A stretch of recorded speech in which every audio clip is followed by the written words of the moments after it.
सादर नमस्कार, सादर जय जिनेंद्र। क्षमा ब्रेकिंग जैन न्यूज प्रतिदिन प्रातः, दोपहर एवं रात्रि में देश भर से संपूर्ण जैन समाज से संबंधित सही और सकारात्मक समाचारों के लिए देखना और सुनना न भूलें। साथ में आपसे विनम्र निवेदन है कि यदि आपने इस चैनल को सब्सक्राइब नहीं किया है तो कृपया अवश्य कीजिए और शेयर और लाइक करके धर्म प्रभावना में सहयोगी एवं सहभागी बनिए। संत शिरोमणि परम पूज्य जैन आचार्य श्री विद्यासागर जी महाराज के शिष्य परम पूज्य जैन मुनि श्री निष्पक्ष सागर जी महाराज ने इंदौर में गत दिनांक 27 मई 2025 को अपना उद्बोधन देते हुए वर्तमान में संतों महाराजों द्वारा चातुर्मास की एक साल पहले से घोषणाएं करने एवं आगामी कार्यक्रमों की पूर्व जानकारी पर सवाल उठाते हुए कहा कि क्या होगा सत्य महाव्रत का यदि हम बीमार पड़ जाएं, यदि असाता कर्म का उदय आ जाए और नियत स्थान पर न पहुंच पाएं। पूज्य मुनि श्री ने कहा कि श्रमण चर्या पाली है तो परम पूज्य आचार्य श्री विद्यासागर जी महाराज ने पाली है, क्योंकि उन्होंने पहले कभी भी अपने विहार करने, चातुर्मास करने, किसी कार्यक्रम आदि की घोषणा नहीं की। यह मैं डंके की चोट पर कहूँगा। पूज्य मुनि श्री ने कहा कि आचार्य श्री को उनके अंतिम समय में डॉक्टर ने कहा था कि यदि स्थिति बिगड़ी तो वह कोमा में भी जा सकते हैं। आचार्य श्री की जानकारी में भी यह था, इसीलिए उन्होंने समय रहते सब काम अपने संकल्प के साथ किया। लीजिए सुनिए आचार्य श्री शिष्य पूज्य मुनि श्री का पूरा उद्बोधन। विद्यासागर को पढ़ो, आचार्य विद्यासागर को सुनो, आचार्य विद्यासागर को गुनो, उनका जीवन तो देखो। अगर इस युग में किसी ने अतिथि की परिभाषा को चरितार्थ किया है तो वो है आचार्य विद्यासागर महाराज। आज के महाराज और आज के संत एक साल पहले से घोषणा कर रहे हैं कि हम वहां चातुर्मास करेंगे, हम वहां प्रवास करेंगे। ये अतिथि है क्या? मैं पूछना चाहता हूं इंदौर समाज से, अतिथि की क्या परिभाषा होती है? अतिथि की परिभाषा सीखना है तो विद्यासागर को देखो और विद्यासागर से सीखो। ऐसे ही नहीं दुनिया किसी के पीछे पागल होती है, ऐसे ही नहीं होती। उस व्यक्तित्व में ऐसे कुछ गुण थे जो एक दिगंबर साधु में होना चाहिए।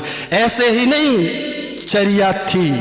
कैसे थे? चर्या शिरोमणि ऐसे होते हैं, विद्यासागर के जैसे होते।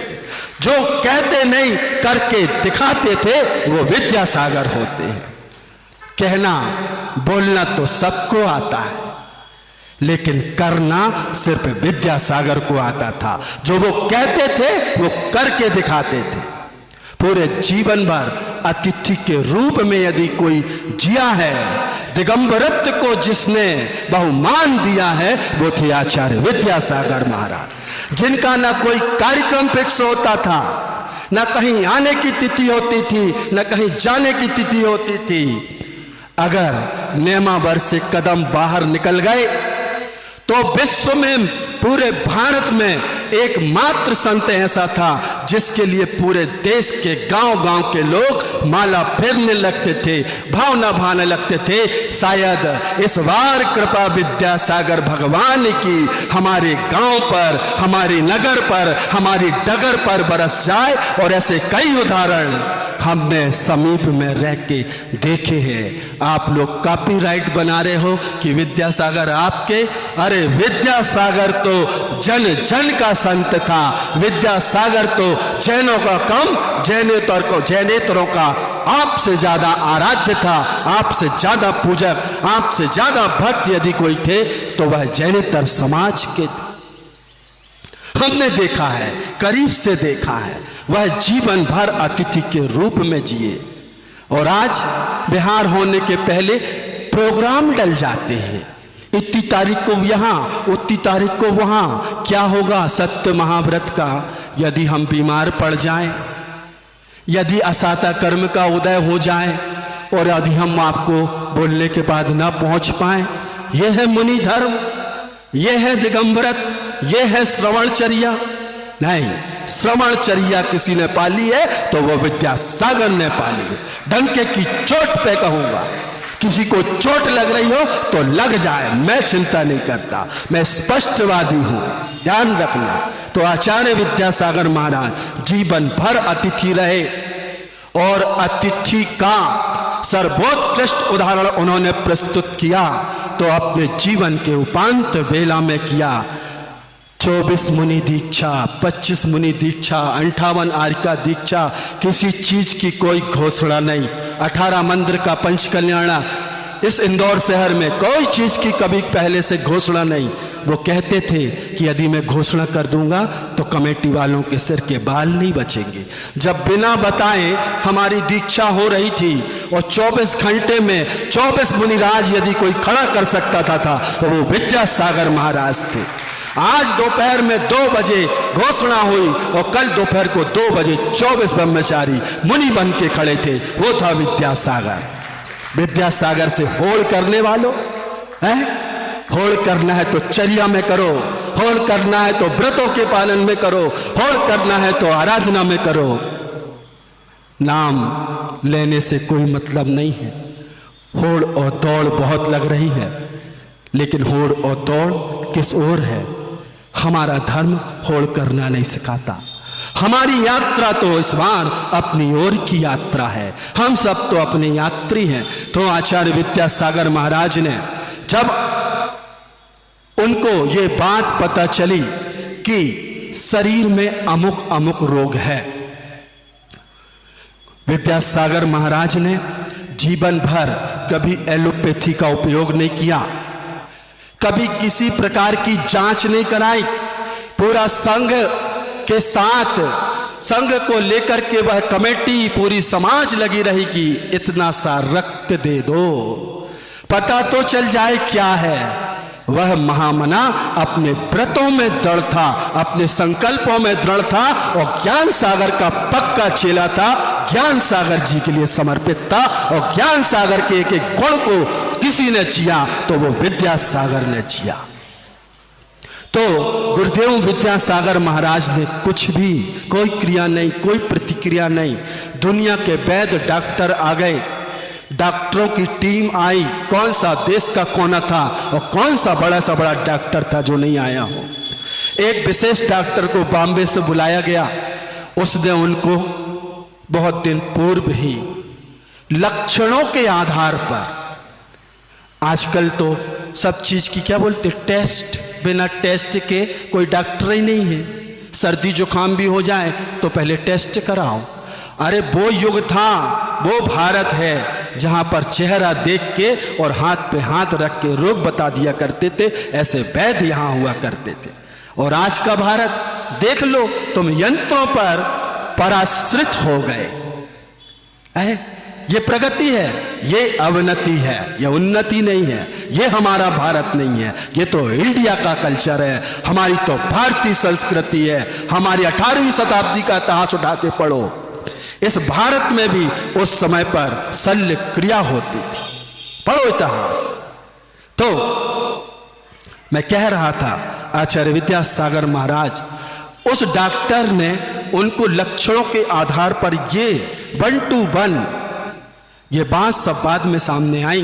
उस डॉक्टर ने आके हमको बताया कि हम ये बात गुरुदेव को 2-3 माह पूर्व बता चुके थे कि ऐसे ऐसे रोग आपके शरीर में हो सकता है, क्योंकि जो सिम्टम्स, लक्षण दिख रहे हैं वो उस रोग की ओर संकेत कर रहे हैं।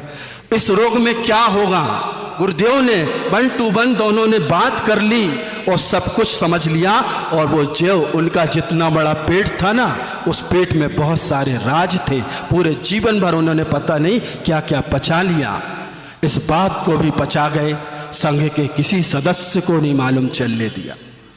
उस डॉक्टर ने बता दिया कि अंत समय तक ऐसा होगा, ऐसा होगा, ऐसा होगा, और जितनी चीज उस डॉक्टर ने बताई थी वो सब कुछ घटित हुई, लेकिन उन्होंने किसी को संकेत नहीं किया।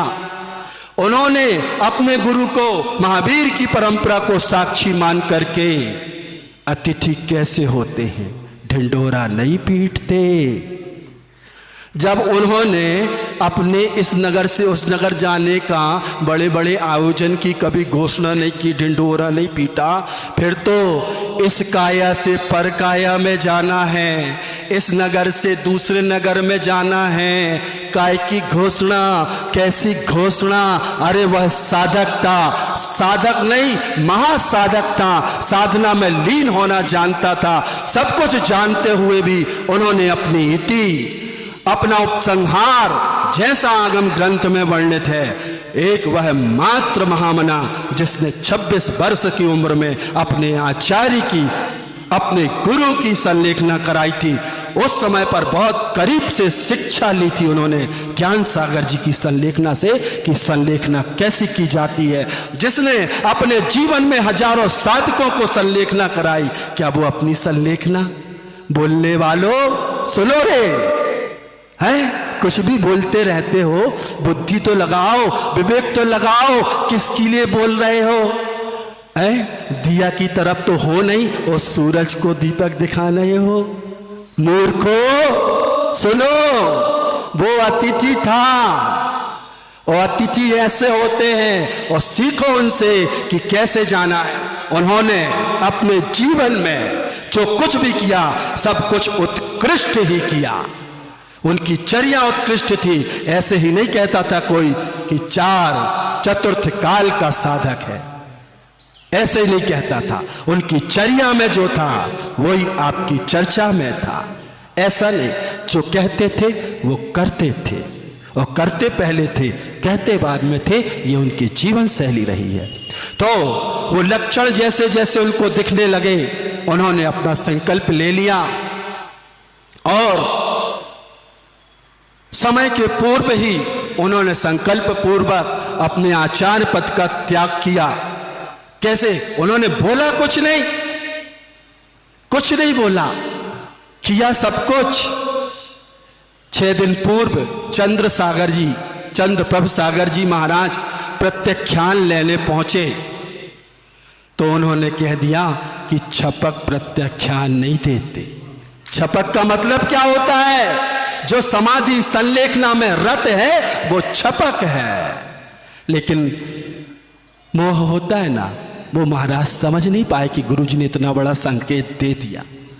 वो तो बाद में समझ में आया कि अरे उस दिन तो उन्होंने ऐसा कह दिया था।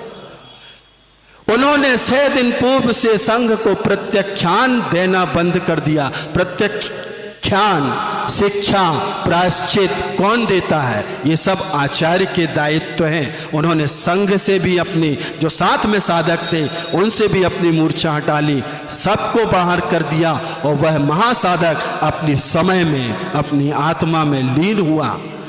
और जितने लक्षण उसने डॉक्टर ने बताए थे वह स्वयं देख रहे थे, अनुभूत कर रहे थे।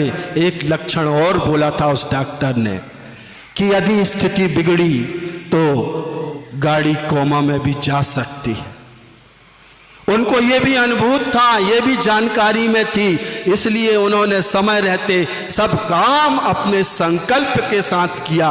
और इतने बड़े जीवन में जो आराधना, तप, तपस्या, महाव्रतों की कहीं उसका यह प्रतिफल अंत में बिगड़ ना जाए, इसलिए वह साधक प्रतिपल सावधान था। और सावधानी के साथ उस महारोग के रहते हुए भी उन्होंने उस स्थिति तक नहीं पहुंचने दिया और अपना काम कर लिया। ऐसे होते हैं अतिथि जो ना आने की तिथि निश्चित, ना जाने की तिथि निश्चित, और जब इस संसार से विदा ले रहे तो उसकी घोषणा कैसे करते। तो ऐसे आज के इस महान पर्व पर कहना तो बहुत कुछ था, कहने कुछ और आया था। आपके भाग्य से जो निकला आपने सुना। अपने जीवन में आज पुनः कहूंगा, यदि अपने जीवन में आपने आचार्य विद्यासागर को आदर्श माना है, आचार्य विद्यासागर को अपना गुरु स्वीकार किया है, तो आज पुनः कह रहा हूं कि एक संकल्प लेना कि जैसे गुणवान वो थे उतने गुण तो मेरे अंदर नहीं है, लेकिन हे गुरुदेव आपके मेरी प्रति मेरी सबसे बड़ी श्रद्धांजलि, कृतांजलि यही होगी कि आपके गुणों में से एक गुण मेरे जीवन में आ जाए। हम पुरुषार्थ करें कि उनके उन गुणों की खान में से एक गुण अपनाएं और अपने आप को भी वो एक गुण एक न एक दिन इतना फलीभूत होगा कि तुम भी विद्या सागर बन जाओगे और तुम भी आत्मा के कल्याण के पथ को अग्रसर करोगे। अहिंसा परमो धर्म की। Kshama breaking Jain news YouTube channel पर विज्ञापन देकर धर्म प्रभावना में बने सहभागी। विज्ञापन देने हेतु संपर्क कीजिए मोबाइल नंबर 9026900740 एवं समाचार एवं वीडियो भेजने हेतु WhatsApp number 9335236222। Kshama breaking Jain news YouTube channel देखने के लिए आपको बहुत बहुत धन्यवाद। सादर प्रणाम, सादर जय जिनेंद्र।